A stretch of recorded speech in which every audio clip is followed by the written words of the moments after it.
And so, my beloved brothers and sisters, on this eve of the holiday of Dr. Martin Luther King Jr., there are so many things I want to say to you this afternoon. Dr. Martin Luther King was not my subject, but it would be improper for me not to speak of Dr. King, since this is a holiday given to us for remembrance of this noble brother and his work. You know, when Dr. King was a student at the Theological Seminary at Boston University, did I say cemetery? I meant seminary. Those things happen. Freudian slip, I guess you call it. Well, in those places, they do bury God in the name of teaching you about him. Dr. Martin Luther King was a very brilliant student, a brilliant man, marvelous gift of speech, but even more than the gift of speech, he had a heart filled with love, and he was really a man more for the next world than for this.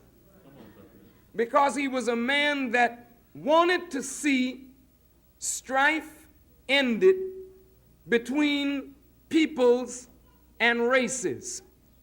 He wanted to see black and white get along in peace. He did not like violence. So in this incident that took place in, I think it was Montgomery, Alabama, with Rosa Parks, that needed a champion for this cause, Martin Luther King's heart, his training, his love for people thrust him into that moment in history, and Dr. Martin Luther King, the leader, was born in terms of our knowledge of him. His words were magnificent. His words were beautiful. They certainly offended white people, but not because they were meant to. What offended white people was that black folk were not going to take it anymore. That black folk were not going to sit at the back of the bus. Black folk were not going to go to a fountain that said colored only. Black folk who served in America's wars and paid taxes and bled and died to make America what it was, black folk just had gotten fed up, and they were not going to take that anymore.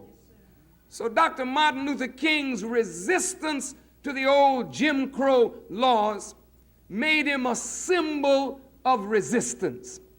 And so many people gathered around Dr. King.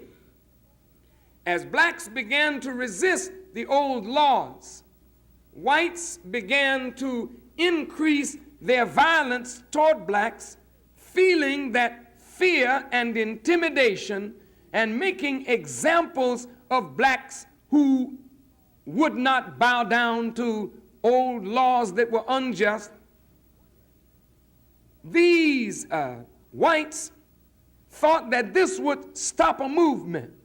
Instead, every time they threw a young black boy, a young black girl in jail, beat one, bombed one, killed one, the movement took on greater momentum, even as it is doing now in South Africa or Azania, under the leadership of those who are leading that struggle. Nelson Mandela and his wife, Winnie Mandela. Bishop Tutu reminds me much of the Dr. King of Azania. Bishop Tutu, like Dr. King, does not want violence. He had many white friends. you go to college, you develop friendships, or that which appears to be friendships. And people seem to understand your plight until you make a definitive stand to make change. Dr. King had many white friends, but he had a myriad of white enemies. So he instructed his followers in nonviolence. And they played a portion of his philosophy on the television the other day, where Dr. King said, if they beat me, drag me out in the night, I'm going. If they kill my children, yet I'm going to love them. My love is going to overpower, in words, their hatred until we make a change in them.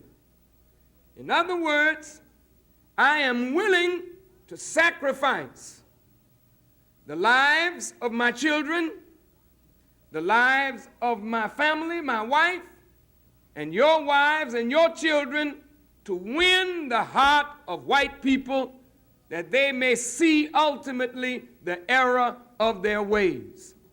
The Honorable Elijah Muhammad took sharp disagreement with Dr. King on this, because the white people have had God and the prophets, and if their heart has not changed with the prophets, your baby dying or my baby dying, your wife dragged out of the house, my son dragged out of the house, is not going to change white folks' hatred of black people.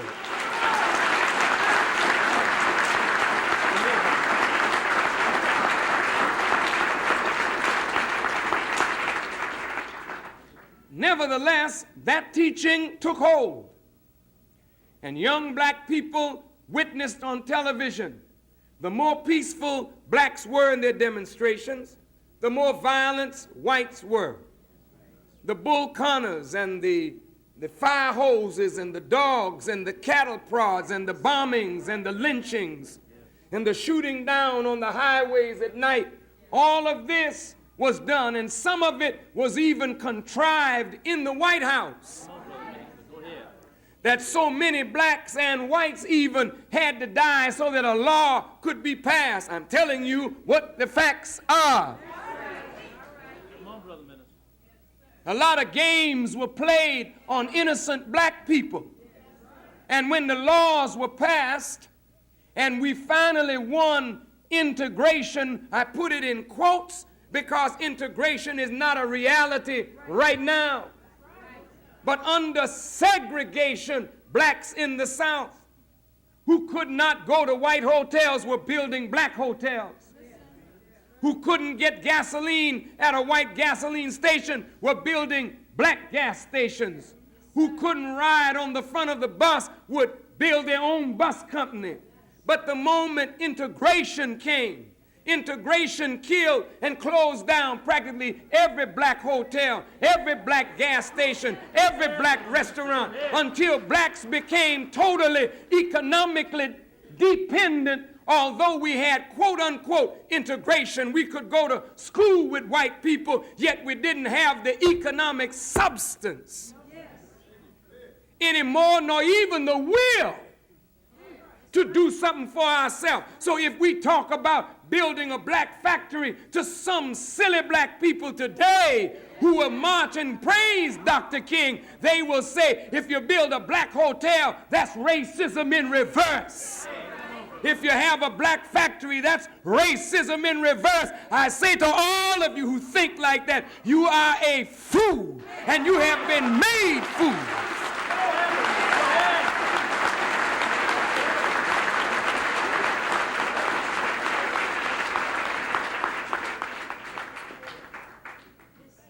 Without the suffering of Dr. King and those with Dr. King, life would be much more miserable for us today.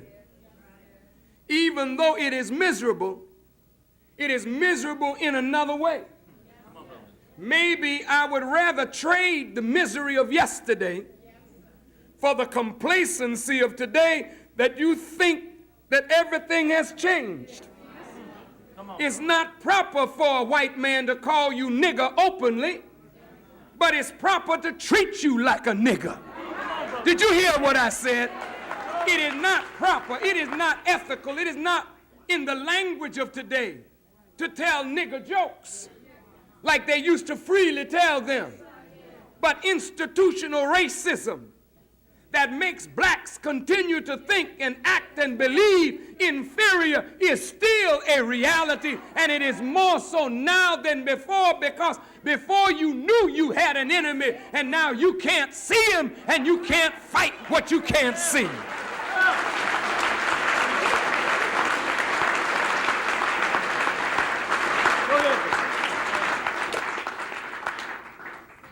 Memories are very short. The great Martin Luther King Jr., in my judgment, a born lover of humanity, did not, in my judgment, recognize the nature of that enemy. And because he didn't recognize the nature of the enemy, he used a tactic that could never change the enemy. You can't grovel at the white man's foot in love and change the white man. The only way the white man can be changed is that truth has to be hurled at falsehood till you knock out his brains. You actually, listen. You got to destroy his mind. And you cannot destroy his mind unless you know the root upon which that racist mind is built up. You don't know that root following the teachings of Dr. King. He didn't give you that.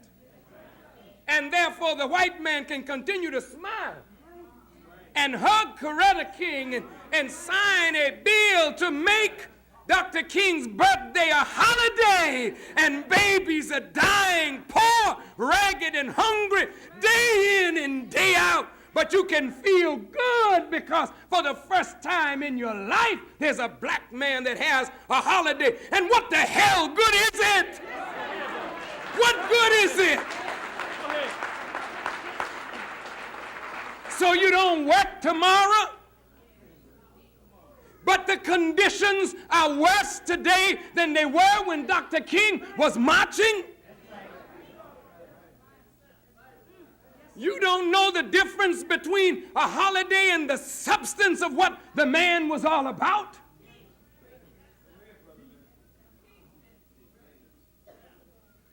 I heard Reverend Jackson on television this past week. He was pointing out they tried to make Dr. King a dreamer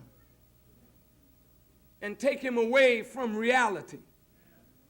And that the only thing that Dr. King wanted was to see little black boys and little white girls hold hands together.